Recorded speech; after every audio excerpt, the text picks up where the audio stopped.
Ndugu yangu, mimi ya maisha nishachoka. Yangu na miguu yangu ya bata.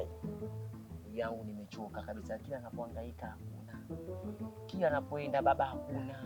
Yaani kama ningekuwa mtoto wa kike, mimi ndoa ingekuwa ya kwangu. Yaani kweli wewe kilaza kweli yani. Yaani sisi tuna watoto 9 na kila mtoto na mama yake. Hata simusi huna hata familia unataka kuongea mambo ya kuzungumza maisha magumu tena. Baba, sio shida familia. Shida sio kuwa na watoto. Shida je, una mipango gani hapa mjini? Mimi maisha yamenishinda. Alafu leo unaniambia nitoke hapa nikamwombe Mungu anisaidie. Huyo Mungu mwenyewe hela hana. Unasemaje? Mungu hana hela. Mungu na shetani ndani mwenyewe hela. Mungu. Watu wanabeti kila siku wanapata hela ule mchezo wa Mungu. Ule mchezo pia shetani. Maana vitabu vya dini wameandika kuwa michezo mingine michezo ya shetani. Mchezo wa shetani.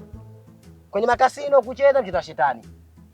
Mchezo unasema kipi cha Mungu sasa ambacho chenye hela mpaka kuingizia wewe hela? Kweli wewe umechanganyikiwa. Yaani Mungu aumbe binadamu ashindwe kuumba hela. Mimi na wewe nikachanganyikiwa ndugu yangu. Wewe umechanganyikiwa. Kila kitu nakwambia, kila kitu sio Mungu ana hela, shetani ndo mwenye hela. Ana hela Mungu.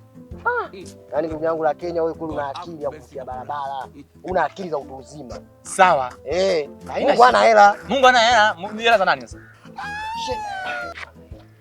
Bwana Yesu asifiwe, wapendwa wa Bwana. Amina. Amina mchungaji. Amina. Naitwa Pastor Joe. Nachunga kanisa la hapo juu. Sasa nilikuwa naombi kama kuna uwezekano nipate majina yenu ili kesho Jumapili ijayo tuabudu pamoja.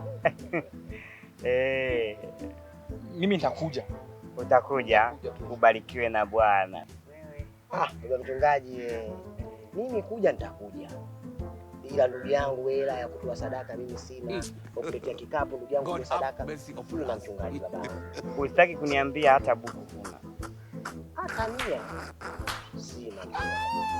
Sasa wewe nitakuita mpumbavu.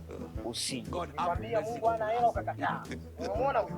Mtumishi wa Mungu. Hata mia anahangaika. Nikwambia wewe, Mungu ana hela, kuwa na akili. Usishangae kudamilia kwenye zeta zako anavuka. Sasa wewe ni Mungu ni chuma ulete. Nimeshakwambia.